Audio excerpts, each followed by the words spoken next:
السلام علیکم ورحمۃ اللہ وبرکاتہ۔ اعوذ باللہ من الشیطان الرجیم، بسم اللہ الرحمن الرحیم۔ الحمد للہ رب العالمین الرحمن الرحیم مالک یوم الدین، واشہد ان لا الہ الا اللہ وحدہ لا شریک لہ، واشہد ان سیدنا نبینا مولانا محمد صلی اللہ علیہ وسلم۔ قال اللہ تعالی فی القرآن الکریم، فاعوذ باللہ من الشیطان الرجیم، وَلَقَدْ بَعَثْنَا فِي كُلِّ أُمَّةٍ رَسُولًا أَنِ اعْبُدُوا اللَّهَ وَاجْتَنِبُوا الطَّاغُوتَ۔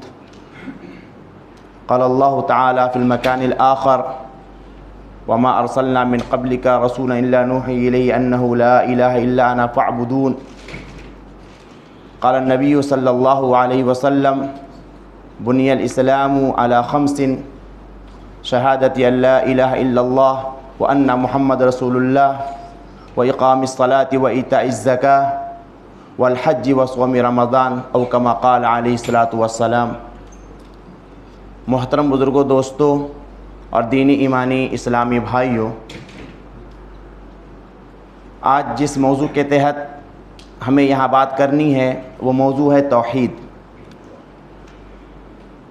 توحید یعنی اللہ تبارک و تعالیٰ پر ایمان رکھنا اور اللہ تبارک و تعالیٰ کو ہی اپنا خالق و مالک ماننا، اور اس کے ساتھ چند موٹی موٹی چیزیں جو محمد رسول اللہ صلی اللہ علیہ وسلم نے بتائی ہیں ان پر مکمل ایمان اور یقین رکھنا، یہ ہماری توحید کا حصہ ہے۔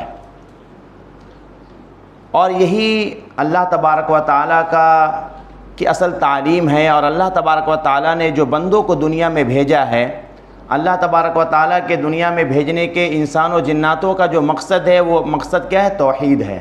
انسان اللہ تبارک و تعالیٰ کی معرفت کرے، اللہ تبارک و تعالیٰ کو پہچانے۔ اللہ تبارک و تعالیٰ نے جتنے بھی انبیاء بھیجے، رسول بھیجے، ان کا جو سب سے پہلا جو کام ہوتا تھا، جو سب سے پہلی ذمہ داری ہوتی تھی، لوگوں کو اللہ کی پہچان کرانا، اور اسی مقصد کے لیے بھیجا گیا۔ اور سب سے پہلا مقصد لوگوں کو اللہ کی پہچان کرانا، پھر جو انسان دنیا کے اندر ہیں اس انسان کو اس کی اہمیت بتانا کہ تمہاری جو اہمیت ہے اور تمہارا جو مقام اللہ کے نظر میں کیا ہے۔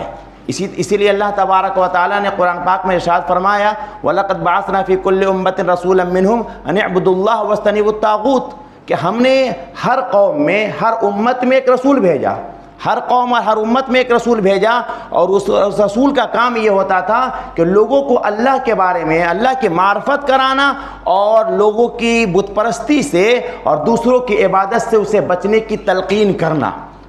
اب غور کر سکتے ہیں کہ اللہ تبارک و تعالیٰ کے اس نقطے پر کہ اللہ تعالیٰ نے ہر قوم میں، ہر امت میں ایک نبی بھیجا، اور اس نبی کی جو دعوت کا پہلا سبق تھا، پہلی دعوت تھی، جو تعلیم تھی، وہ یہ تھی کہ لوگوں کو ایک اللہ کی تعلیم دی جائے، لوگوں کو بتایا جائے کہ اللہ ایک ہے، وہی ہمارا خالق ہے، مالک ہے، رب ہے۔ اس تعلیم کو دینے کے لیے ہر قوم میں ایک نبی بھیجا گیا، اس نبی کو اس کی تلقین کی گئی، اور وَاجْتَنِبُوا الطَّاغُوتَ، اور ہر طرح کی عبادت سے، اللہ کے علاوہ کسی اور کی عبادت سے، وہ انسان کے شکل میں ہو، وہ پھر چرند پرند کے شکل میں ہو، وہ دریاؤں کے شکل میں ہو، وہ سورج اور چاند کے شکل میں ہو، جس شکل میں بھی ہو، جس انسان جس سے ڈر کر یا فائدہ اٹھانے کے لیے اس کی پرستش کرتا ہے، یا اللہ کے مقابلے میں سمجھتا ہے، یا اللہ کی کسی صفت سے متصف سمجھتا ہے کہ اللہ تعالیٰ نے اسے پاور دے رکھا ہے، ان تمام چیزوں سے بچنے کا حکم دیا گیا، اور یہی ہماری توحید ہے۔ اسی لیے ہم جب نماز میں سورۃ الفاتحہ ہر دن پڑھتے ہیں نماز کے اندر، تو ایاک نعبد و ایاک نستعین ہے، اللہ تعالیٰ ہم آپ ہی کی عبادت کرتے ہیں۔ اب یہ ترجمہ ہے آپ ہی کی عبادت کرتے ہیں، آپ کی عبادت کرتے نہیں ہو سکتا۔ اسی لیے کہا جاتا ہے، کچھ لوگ کہتے ہیں اللہ اکبر کا ترجمہ اللہ سب سے بڑا نہیں ہے، اللہ ہی بڑا ہے، اللہ کا کوئی مقابلہ نہیں ہے کہ اللہ اس سے بڑا، اس سے بڑا، اس سے چھوٹا، اس سے بڑا، اللہ ہی بڑا ہے۔ اللہ کے سامنے مقابلے کا کوئی ہے ہی نہیں، اس کے مقابلے کا کوئی نہیں ہے، اسی لیے کہا اللہ اکبر، اللہ ہی بڑا ہے۔ اسی لیے کہا جاتا ہے ایاک نعبد، اللہ تعالیٰ ہم آپ ہی کی عبادت کرتے ہیں، آپ کے علاوہ ہم کسی کی عبادت، کسی کی بندگی نہیں کرتے، ہم آپ ہی کی عبادت کرتے ہیں۔ وہ ایاک نعبد و ایاک نستعین، اور ہم آپ ہی سے مدد چاہتے ہیں۔ اللہ کے علاوہ کسی کی عبادت کرنا یا کسی سے مدد کی توقع رکھنا یہ انسان کے اللہ تبارک و تعالیٰ کے درمیان ایک بڑا ظلم ہے اور ایک بڑا گناہ ہے، اور اس گناہ کی معافی اللہ کیا نہیں ہے۔ اللہ تبارک و تعالیٰ نے تمام گناہ کی معافی رکھی ہے، لیکن شرک کی، اللہ میں کسی کو شریک کر دینا، قرآن میں صاف انکار کر دیا گیا کہ ان اللہ لا یغفر ان یشرک بہ ویغفر ما دون ذلک لمن یشاء۔ کوئی بھی گناہ اللہ معاف کر سکتا، کوئی بھی، اس میں کوئی بھی گناہ آ سکتا ہے، لیکن اللہ تعالیٰ اپنے میں کسی کو شریک کرنے کو معاف نہیں فرمائے گا۔ اللہ تبارک و تعالیٰ کی توحید کو اس کیٹیگری میں بیان کیا جاتا ہے کہ ایک تو اللہ تبارک و تعالیٰ کی ربوبیت ہے، اللہ رب ہے، یعنی اللہ خالق ہے، مالک ہے، رازق ہے، اس بات کا دل سے، زبان سے اقرار کرنا اور دل سے بھی اقرار کرنا کہ اللہ ہی خالق، مالک اور رازق ہے۔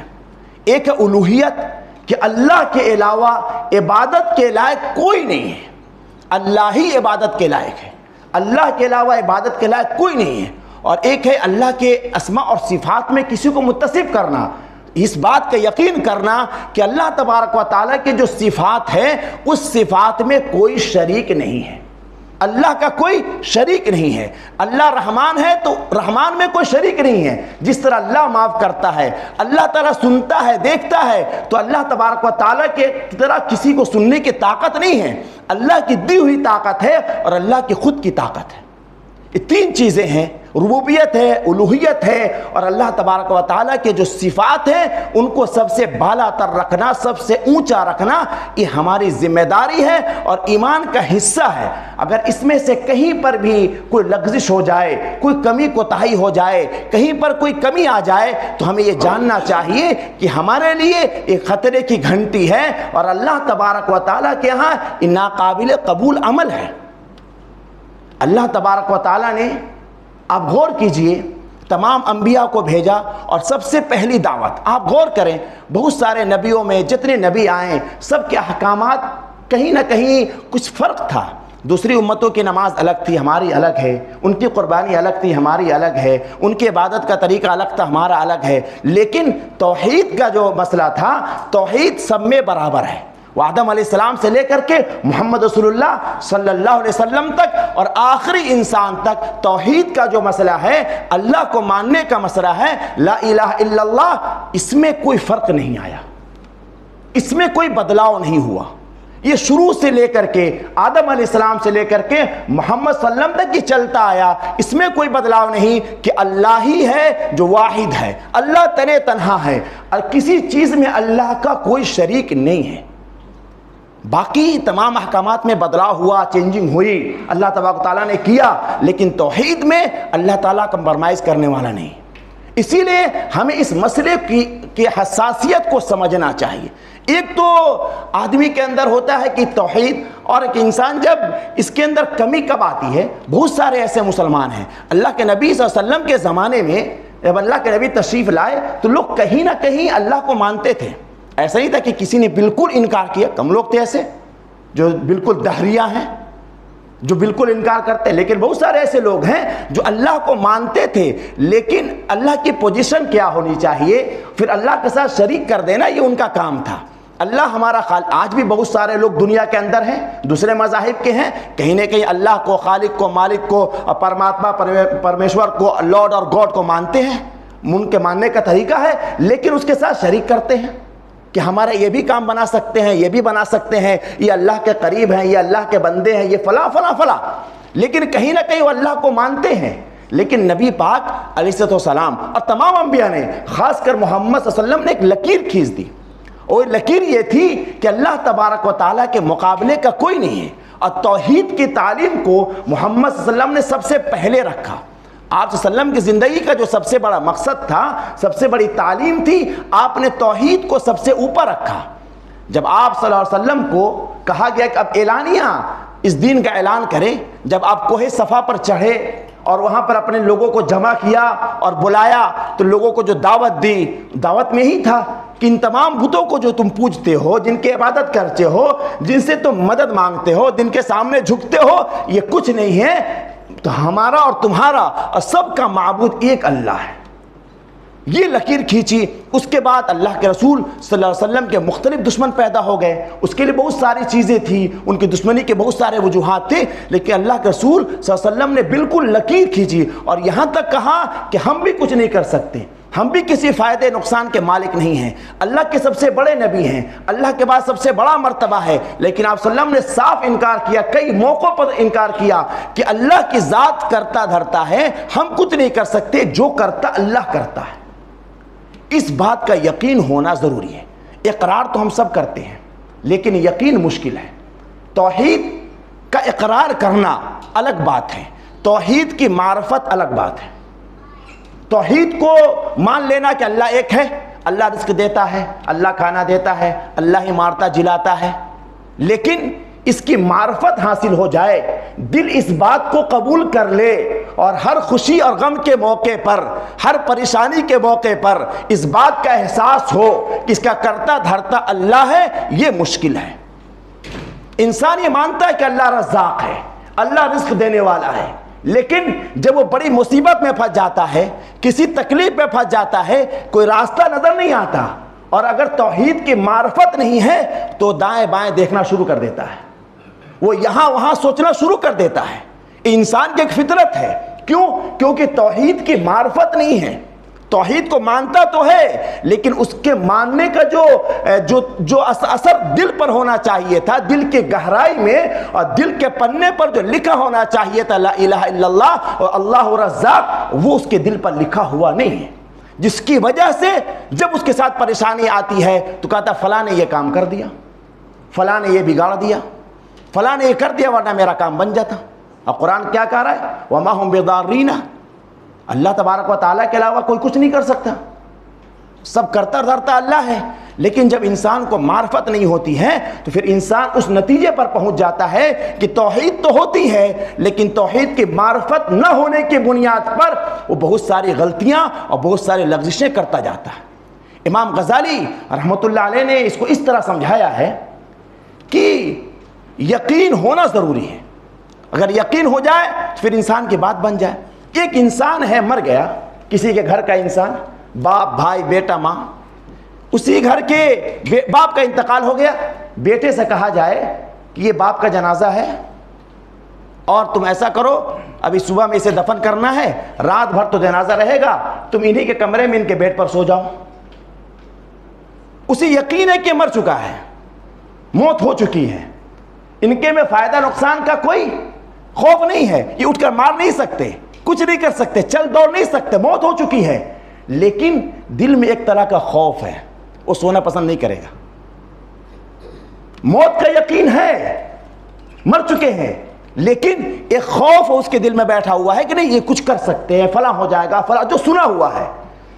امام غزالی رحمۃ اللہ نے فرمایا یہی چیزیں ہیں.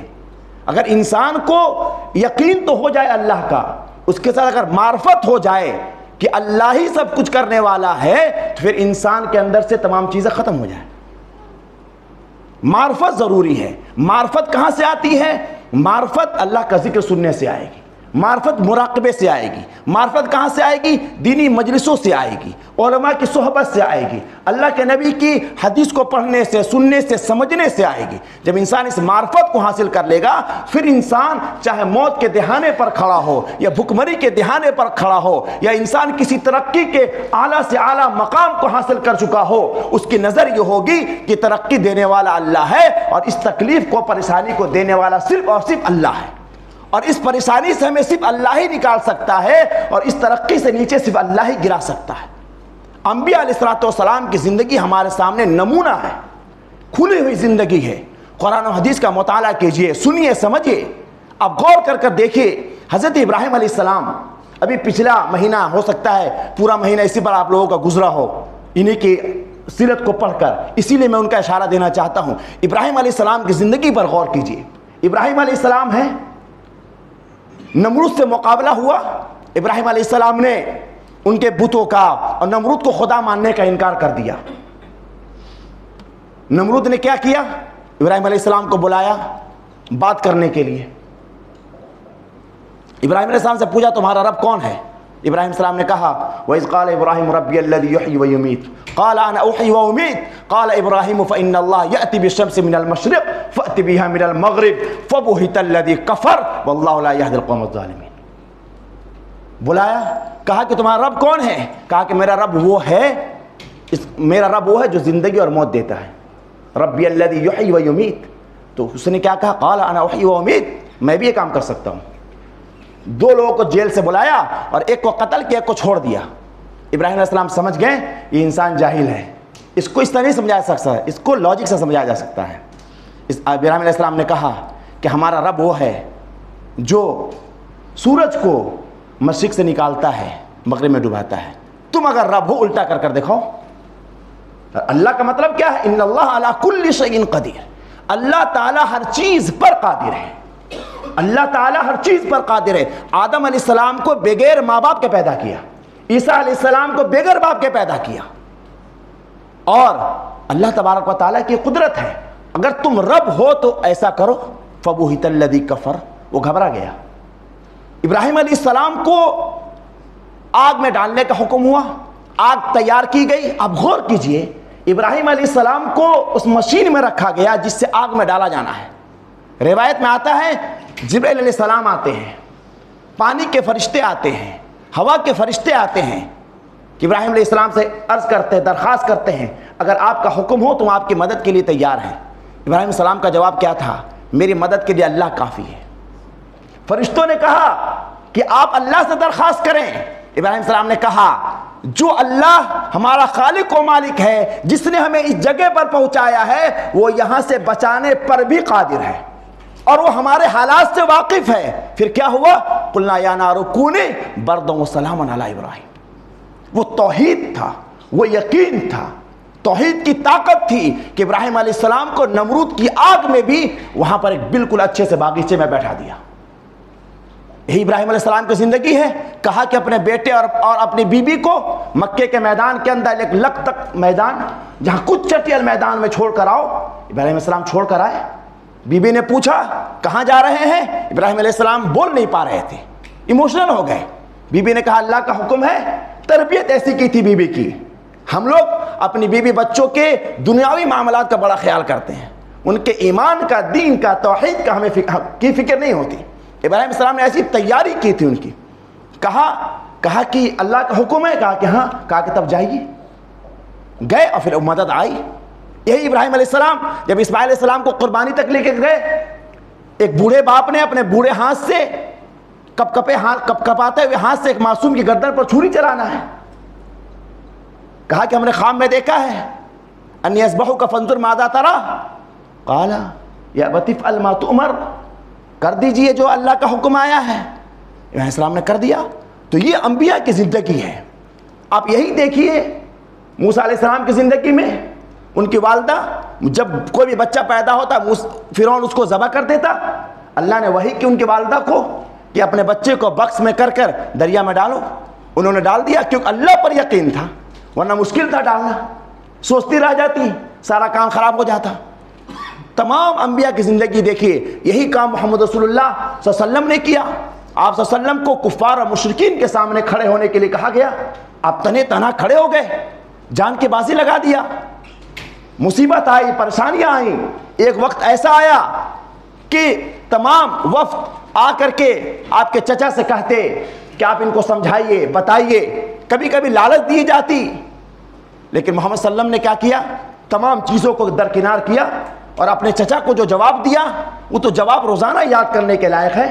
کہا چچا جان اگر یہ لوگ ہمارے ایک ہاتھ میں سورج اور ایک ہاتھ میں چاند ملا کر رکھ دیں پھر بھی میں اس کام سے نہیں ہٹوں گا، کیونکہ اللہ کا کام ہے اور میں اللہ کی مدد سے کرتا ہوں. مجھے کسی کی مدد کی ضرورت نہیں ہے. ہمیں اگر ضرورت ہے تو اللہ کی مدد کی ضرورت ہے اور ہم اللہ کی مدد سے اس کام کو کرتے ہیں. اور یہی ایمان ہے، یہی یقین ہے. ہونا چاہیے. ہم موت کے منہ میں کیوں نہ ہوں، ہم ترقی کے کسی منزل پر کیوں نہ پہنچ جائیں. اگر ترقی ہے تو الحمدللہ اللہ کی طرف سے ہے. کوئی پریشانی آئی تو انا للہ و انا الیہ راجعون، یہ پریشانی اللہ کی طرف سے ہے. اس بات کا یقین کر لینا، اس بات کو دل میں بیٹھا لینا، یہ ایمان ہے. اور اللہ تبارک و تعالی ہر مومن سے جو بھی لا الہ الا اللہ محمد رسول اللہ کا دعویٰ کرتا ہے، اللہ تعالیٰ کو اسی ایمان کی ضرورت ہے، اور اللہ تعالیٰ ہم سے یہی ایمان کا مطالبہ کرتا ہے۔ اللہ کے نبی کی زندگی کو دیکھیے، پوری زندگی اللہ کے رسول صلی اللہ علیہ وسلم پر کیسی گزری، ہر طرح کی پریشانیاں آئیں، لیکن آپ صلی اللہ علیہ وسلم ہر وقت اللہ پر یقین کرتے رہے۔ یہ تو انبیاء کی زندگی۔ چلیے آپ یہ سوچیں گے کہ انبیاء ٹھیک ہے بہت بڑے ہوتے ہیں، اللہ کی وحی آتی ہے، ان کے لیے آسانی ہوتی ہے۔ آپ فرعون کی بیوی کو دیکھیں، اس کی مثال قرآن میں دی گئی۔ فرعون کی بیوی نے جب ایمان قبول کیا، فرعون نے کتنا ظلم کیا، کتنی تکلیفیں دی، کتنی پریشانیاں اس کو انہیں اٹھانی پڑی، لیکن اللہ پر بھروسہ تھا، اللہ پر یقین تھا، اور اللہ تعالیٰ سے کہا اے اللہ تعالیٰ اس ظالم قوم سے ہمیں نکالیے اور اپنے عرش کے نیچے ہمیں گھر بنا کر دیجئے۔ آتا ہے روایت میں کہ ان کی موت سے پہلے اللہ نے ان کو جنت میں گھر دکھایا۔ یہ اللہ پر یقین تھا، اللہ پر بھروسہ تھا۔ اس سے آگے بڑھیے، وہ تو پھر بھی ان کی بیوی تھی، آپ ان کی ایک باندی پر آئیے۔ فرعون کے باندی کا ایک واقعہ آتا ہے کہ جب اس نے ایمان قبول کر لیا، اللہ کی معرفت ہو گئی، پہچان ہو گئی، فرعون کو جب پتہ چلا تو فرعون نے آگ تیل جلوایا بڑے سے کڑاہی میں، اور اس کے ایک بیٹی کو، دو بیٹی کو، یہاں تک کہ ایک دودھ پیتی بیٹی کو بھی کھینچ کر کے ڈالا، لیکن اس عورت نے اف تک نہیں کیا، اللہ سے مدد مانگی۔ تو میرے بھائیو، بزرگوں، دوستو، اللہ کی توحید الگ ہے، اس کی معرفت الگ ہے۔ اس کی معرفت کو ہمیں حاصل کرنے کی کوشش کرنی چاہیے۔ ہمیں یہ بس سوچنا ہے کہ ہر چیز کا کرتا دھرتا اللہ ہے، ہمارے ساتھ جو بھی ہو رہا اللہ کر رہا ہے، اور ہمیں اللہ ہی سے مدد مانگنی ہے۔ اس کو بدلنے والا اللہ ہے، اس کو پھیرنے والا اللہ ہے، مصیبت کو دور کرنے والا بھی اللہ ہے، پریشانیوں کو دور کرنے والا بھی اللہ ہے، اور جو رزق ہے یا جو بھی اللہ نے ہمیں مدد کی ہے، ان تمام کو مدد دینے والا بھی اللہ ہے۔ ورنہ بسا اوقات یہ ہوتا ہے کہ ہم لوگ ذرے سی چیز میں گھبرا جاتے ہیں۔ ہم نے کہا کہ ہم لوگ روزانہ یہ جانتے ہیں کہ اللہ ہی رازق ہے، رزق وہی دیتا وہی دیتا وہی دیتا ہے، لیکن جب پریشانی آتی ہے تو دائیں بائیں دیکھنا شروع کر دیتے ہیں۔ کسی سے مدد لینا یا کوشش کرنا غلط نہیں ہے، کوشش کرنا تو اسلام کا حصہ ہے، اور اس کو اس طرح سمجھیے، حضرت حاجرہ رضی اللہ تعالیٰ عنہ کی زندگی پر ایک بار لوٹ کر دیکھیے۔ جب ابراہیم علیہ السلام چھوڑ کر چلے گئے اور جب اسماعیل علیہ السلام کو پیاس لگی، حضرت حاجرہ نے صرف دعا نہیں کی بلکہ صفا مروہ کا چکر بھی لگایا اور دعا بھی کی۔ تو ہمیں سبق لینا ہے یہاں سے کہ صرف دعا نہیں کرے، بیٹھ جاتی دعا کرتی رہتی، مار سجدے پر سجدہ، سجدے پر سجدہ، مار تسبیح، مار وظیفہ جو آج کل بتایا جاتا ہے یوٹیوب پر، وظیفہ کرتی رہتی، نہیں، اس کے ساتھ ساتھ دعا بھی کرتی تھی وہ، اور صفا مروہ پر دوڑ کر کے ڈھونڈتی تھی کہیں سے ہمارے بچے کے لیے پانی مل جائے۔ یہ دوڑ دھوپ کرنا، یہ کوشش کرنا غلط نہیں ہے، لیکن یقین کامل یہ ہو کہ یہ چیز کرنے والا اللہ ہے۔ اس بات کی یقین کو اپنے دل و دماغ کے اندر، اپنی اولاد کے دل و دماغ کے اندر بیٹھانا ضروری ہے۔ اگر نہیں بیٹھے گا، یہ چیز نہیں بیٹھی ہمارے لیے، تو پھر کوئی فائدہ نہیں۔ توحید اصل ہے، توحید نہیں تو کوئی عمل کامیاب نہیں، چاہے وہ انسان نماز پڑھے، روزہ رکھے، کچھ بھی کرے۔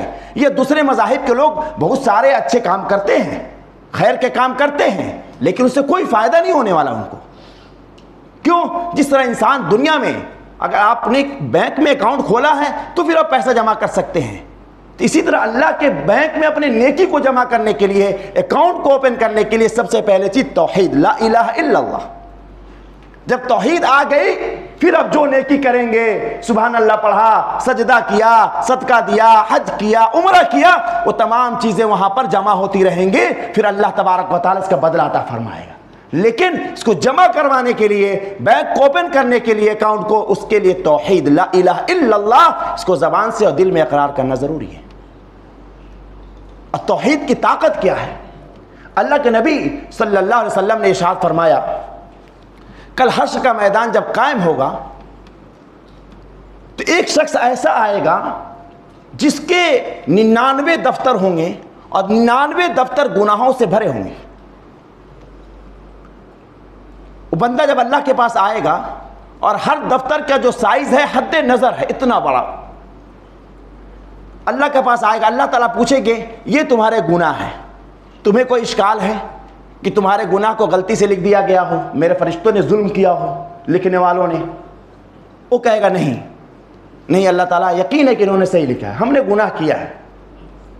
اللہ تعالیٰ بولیں گے کہ اتنے گناہ ہیں، تمہیں امید کیا ہے؟ کہا کہ اس گناہ کے بدلے جہنم، ہم نے غلطی کی، گناہ کیا۔ اللہ تعالیٰ کہیں کوئی ایسا کام بتاؤ جس کے ذریعے ان تمام گناہوں کو ختم کر دیا جائے اور تم کو جنت کا حقدار بنا دیا جائے۔ وہ ڈھونڈے گا، سوچے گا، لیکن نظر نہیں آئے گا۔ اللہ تعالیٰ کہیں گے تمہاری ایک نیکی ہے، اس کے بنیاد پر ان کو ختم کیا جائے گا۔ اس کے ایک لفظ آتا ہے حدیث میں بطاقہ، چھوٹا سا کاغذ نکالا جائے گا، اس پر لکھا ہوگا اشہد ان لا الہ الا اللہ و اشہد ان محمد رسول اللہ۔ سب اس انسان کو دکھایا جائے گا، کہا کہ اس کے اندر تمہاری نیکی ہے جس کی بنیاد پر تمہارے تمام گناہ معاف کیے جائیں گے۔ وہ ہنسے گا اور کہے گا یا اللہ یہ کیا مذاق ہے، 99 دفتر ہیں، اتنے بڑے بڑے دفتر، اور اس کو رکھا جائے گا ایک پلے پر اور ایک پلے پر اسے رکھا جائے گا، کیسے کیا ہوگا؟ اللہ تعالیٰ کہیں گے جاؤ جہاں پر وزن ہو رہا دیکھو۔ وہ جائے گا، ایک اس کے ترازو کے ایک طرف پورے اس کے گناہ کے دفتر کو رکھا جائے گا اور ایک طرف اس کے ایمان کو، توحید کو رکھا جائے گا جو اس نے دل سے کیا تھا، اشہد ان لا الہ الا اللہ و اشہد ان محمد رسول اللہ۔ اور حدیث پاک میں آتا ہے کہ اس کے کلمے کا پلہ بھاری ہو جائے گا، اس کے گناہ کا پلہ اوپر چلا جائے گا۔ یہ توحید کی طاقت ہے، یہ توحید کی قوت ہے۔ اللہ کے نبی صلی اللہ علیہ وسلم نے اسی طرح ارشاد فرمایا کہ جب انسان توحید کی بنیاد پر ہی جہنم سے واپس آ سکتا ہے۔ ایک انسان توحید والا ہے، کتنا بھی گناہ کیا ہو جلے گا، اللہ کے نبی نے فرمایا اتنا جلے گا کوئلے کی طرح ہو جائے گا، اتنا جلے گا، اتنا عذاب ہوگا کوئلے کی طرح ہو جائے گا، لیکن ایک نہ ایک دن اس توحید کی بنیاد پر، اس کلمے کے یقین کی بنیاد پر اسے وہاں سے نکال کر کے جنت میں داخل کیا جائے گا۔ تو میرے بھائیو، بزرگوں، دوستو، کہنے کا مقصد یہ ہے کہ ہمیں توحید پر اور تعلیم توحید پر دھیان دینی ہے۔ ہمیں یہ کوشش کرنی ہے کہ ہم ان چیزوں کو بار بار سنیں، بار بار پڑھیں، بار بار جانیں، اور اکیلے میں بیٹھ کر اللہ تبارک و تعالیٰ کی قدرت پر، اللہ تبارک و تعالیٰ کی طاقت پر، اللہ تبارک و تعالیٰ کے جو دنیا میں کام ہیں ان پر غور و فکر کرے۔ جب انسان غور و فکر کرے گا، بیٹھے گا، سوچے گا، تو پھر کیا ہوتا ہے؟ پھر انسان کے اندر معرفت آتی ہے۔ لیکن جو دنیا کی دوڑ بھاگ ہے، ہم یہاں وہاں دوڑ رہے ہیں، بھاگ رہے ہیں، اس میں انسان کو سمجھ میں نہیں آتا۔ لیکن ہماری یہ ذمہ داری بنتی ہے کہ ہم بیٹھیں، کیونکہ اسلام کی جو بنیاد ہے وہ ہمارے 5 چیزوں پر ہے۔ 5 میں سے پہلی چیز ہماری توحید ہے۔ بنی الاسلام علی 5 شہادت لا الہ الا اللہ، پہلی چیز توحید ہے۔ پہلا سبق توحید کا سبق ہے۔ حضرت معاذ بن جبل رضی اللہ تعالیٰ عنہ سے پیارے نبی صلی اللہ علیہ وسلم نے پوچھا کہ ما حق اللہ علی العباد، اللہ کا کیا حق ہے بندوں پر، اور بندوں کا کیا حق ہے اللہ پر؟ معاذ بن جبل نے کہا کہ اللہ رسول عالم، اللہ اس کے رسول جانتے ہیں۔ فرمایا اللہ کا حق بندوں پر یہ ہے کہ یعبدوہ ولا یشرکوا بہ شیئا، تمام بندے اللہ کی بندگی کریں، اس میں کسی کو شریک نہ کریں۔ اور بندوں کا حق اللہ پر یہ ہے کہ اللہ تعالیٰ ان کو عذاب نہ دے۔ اللہ بندوں کا ہمارے تو کوئی حق نہیں ہو سکتا، بلکہ کلمے کی بنیاد پر اللہ نے اپنے اوپر ہی فرض کیا ہے۔ ہماری یہ طاقت نہیں کہ اللہ پر کچھ کہیں، اللہ پر یہ فرض ہے، آپ کو یہ کرنا ہمارے لیے۔ اللہ تعالیٰ کوئی ہمارے مقابلے کا تو نہیں ہے، لیکن اللہ تعالیٰ نے کلمے کی برکت سے، توحید کی برکت سے، کہ جب ایک انسان نے جب یہ کام کیا کہ اس نے ہماری عبادت کی اور ہر حال میں ہم کو اپنا معبود اور الہ مانا، تو اللہ نے اپنے اوپر یہ واجب کر لیا ہے کہ اس کو اللہ تعالیٰ جہنم کی آگ سے بچائے گا۔ تو میرے بھائیو، بزرگوں، دوستو، ہماری یہ ذمہ داری ہے اس توحید کی تعلیم کو اچھے سے سمجھنے کی ضرورت ہے۔ حالات کیسے بھی ہوں، توحید ایک تو انسان کے اندر جو توحید کے بعد کے مقابلے میں شرک ہے، شرک جلی ہے، اللہ کی عبادت کی جگہ کسی اور کو پوجنا، یہ کرنا، یہ ہر آدمی نہیں کرتا۔ لیکن شرک خفی ہے۔ شرک خفی یہ ہوتا ہے کہ انسان ڈگمگانے لگتا ہے، انسان ادھر ادھر دیکھنے لگتا ہے، دائیں بائیں کرنے لگتا ہے۔ ان چیزوں پر ہمیں فوکس کرنا ہے۔ اگر کسی مسلمان سے، ایمان والے سے کہا جائے تم جا کر کے سورج کی پوجا کرو، چاند کی پوجا کرو، نہیں کرے گا، اسے پتہ ہے، لیکن شیطان کو پتہ ہے، اس لیے شیطان کے بارے میں کہا جاتا ہے شیطان ہر انسان کو اسی کے شکل میں بہکاتا ہے۔ انسان شیطان کو عالم بن کر بہکاتا ہے، ڈاکٹر کو ڈاکٹر بن کر بہکاتا ہے، کسان کو کسان بن کر بہکاتا ہے۔ وہ عالم سے ہی نہیں کہے گا تم نماز مت پڑھو، عالم سے کہے گا تم آپ اتنے بڑے عالم ہیں، ماشاءاللہ آپ کی تقریر سے لوگ خوش ہوتے ہیں، ان کے اندر عجب پیدا کرے گا، گھمنڈ پیدا کرے گا۔ تو شیطان ہر انسان کو اس کے حساب سے جانتا ہے، اس کے پاس ایمان ہے، اس کو بولیں گے یہ کام کرو نہیں کرے گا، لیکن اس کو کیسے خراب کرنا ہے، کیسے بگاڑنا ہے اس کام کو، تھوڑے تھوڑے چیزوں میں شک پیدا کرنا۔ کہیں پریشانی آ گئی، سوچا فلاں کر دیا، فلاں کر دیا، فلاں کر دیا، فلاں کر دیا، کوئی کام ہو گیا اور بھول گیا الحمدللہ کہنا، ارے بھائی فلاں نے کر دیا، فلاں نے کر رٹ رہا، فلاں نے کر دیا، فلاں نے کر دیا۔ یہ چیزیں شیطان کراتا ہے، ہمیں ان چیزوں پر بچنا ہے۔